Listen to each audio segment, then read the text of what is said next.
Welcome into this edition of Seattle Seahawks Today, powered by Chat Sports. Tyler Schultz here with you. Thanks for joining us.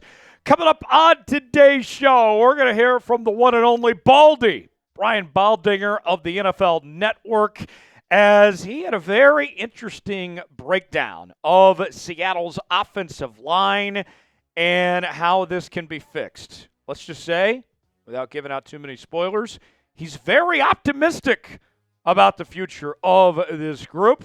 We'll explain more coming up in just a matter of moments. Tyler Jones here with you. Thanks for joining us.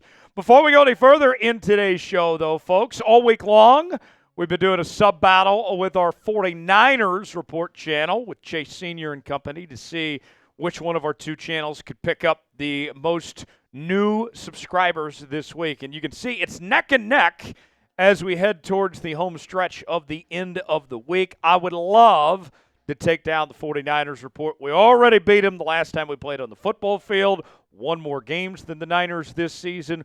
Why not get another win over the 49ers and show them who's boss? For the latest happenings on your favorite team all season, all off season, daily news and rumors, breaking news, Q&A mailbags, live shows twice a week, and more. Yeah, I gotta be subscribed to Seattle Seahawks Today. Subscribe now for free. You'll be glad you did.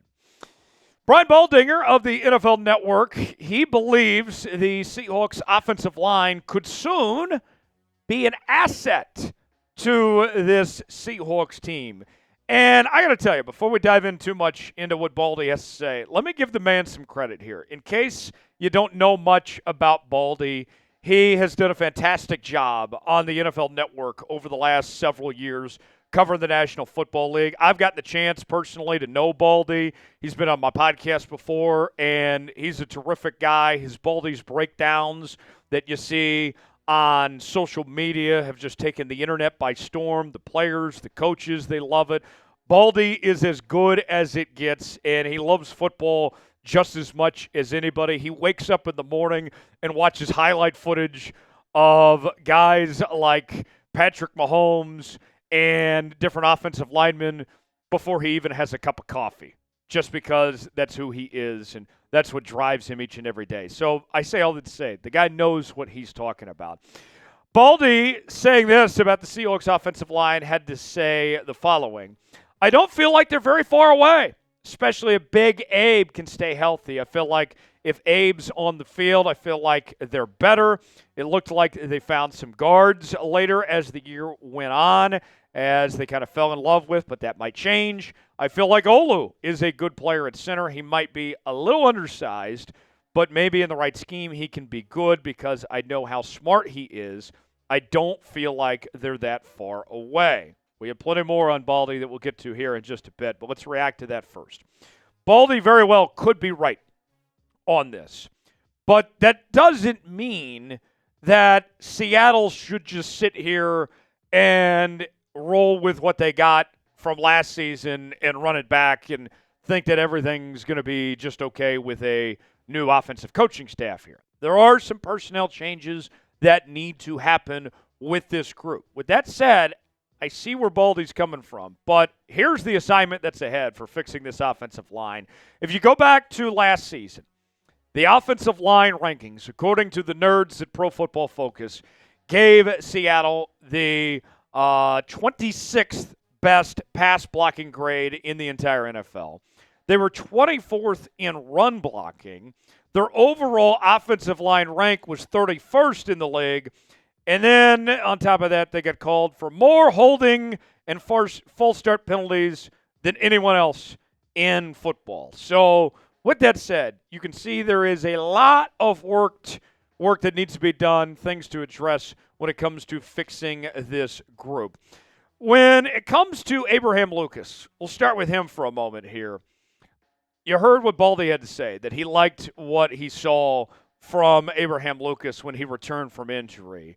And the thing that I feel very optimistic about Abraham Lucas heading into 2025, that for the first time in his very short NFL career to this point, he's heading into an offseason without any major health issues. Now, obviously, things could happen, and there is some skepticism that that knee could be a chronic issue, but at least for now, Abraham Lucas looks like he's in very good shape. So that's a good start.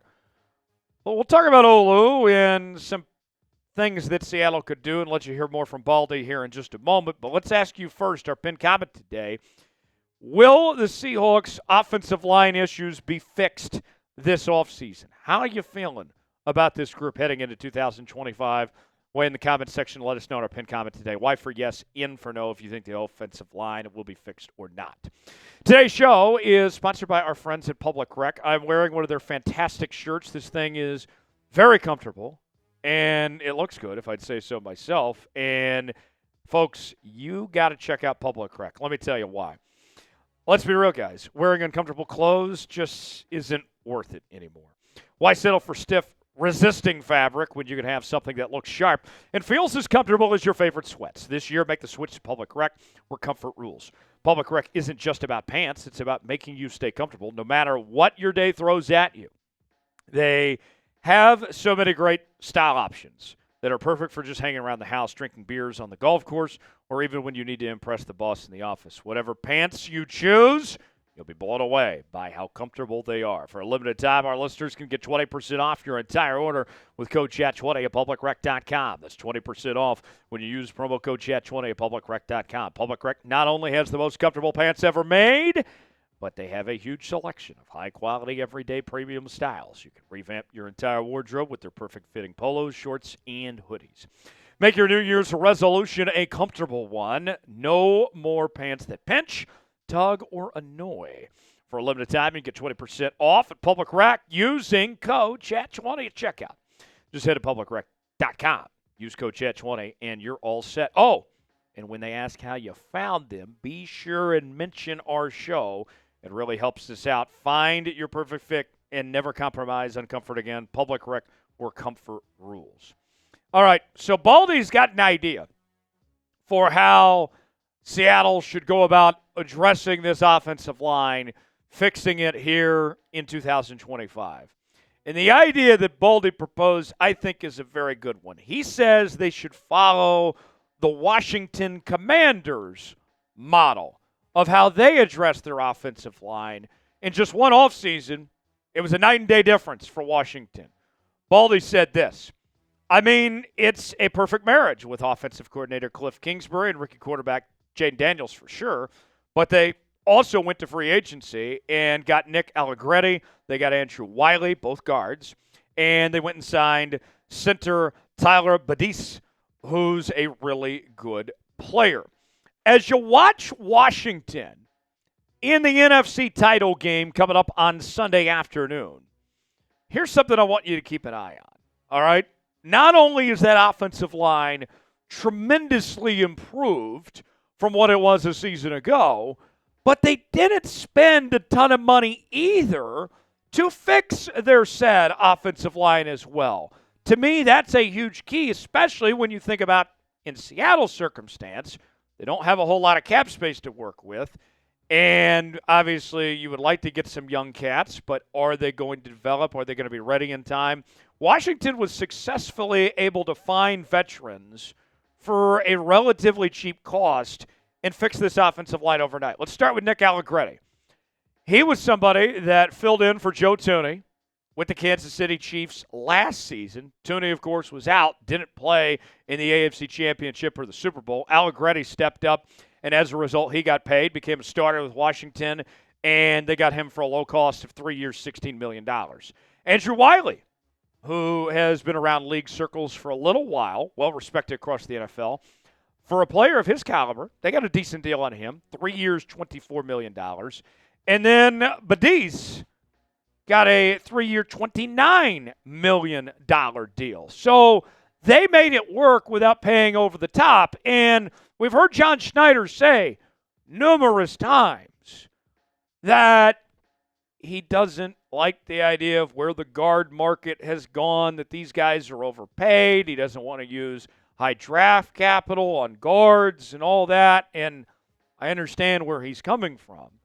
But the Commanders showed how it can be done. And there's no reason why Seattle can't do the same thing. Why not us, folks? If the Commanders laid out the blueprint, then Seattle can do the exact same thing. If if Baldy's onto something here, that Lucas is healthy and is going to hold his own, that Olu, maybe even if he isn't a little bit undersized, is heading in the right direction, and then Charles Cross holding things down at the left tackle spot. If you're 3 of 5 there, then you got good building blocks, and you just need to finish the assignment. Baldy made it clear. He says this can be done, that Seattle can make it happen, that they can fix their offensive line issues this offseason. And another thing that Baldy pointed to was this. He said day 2 or day 3 picks sometimes, and the right free agent mix. I feel like that could be addressed and fixed immediately. If Baldy's right about Lucas and Olu, then it just comes down to fixing 2 things at that point. Then it's getting the guards, whether it's finding some value free agents like Washington did, or whether it's the day 2, day 3 guys, whatever it may be, and then just getting some more depth pieces in case Lucas or Cross go down, or Olu, whatever it may be.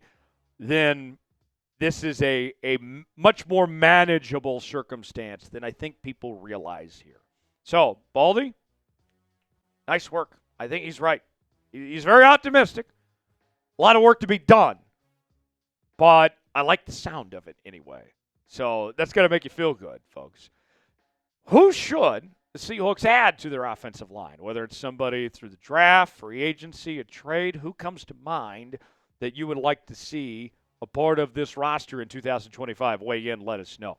For continuing Seahawks coverage, subscribe now to Seattle Seahawks Today for the latest happenings on your favorite team all offseason long. I'm Tyler Jones. Thanks for joining us. We'll see you next time.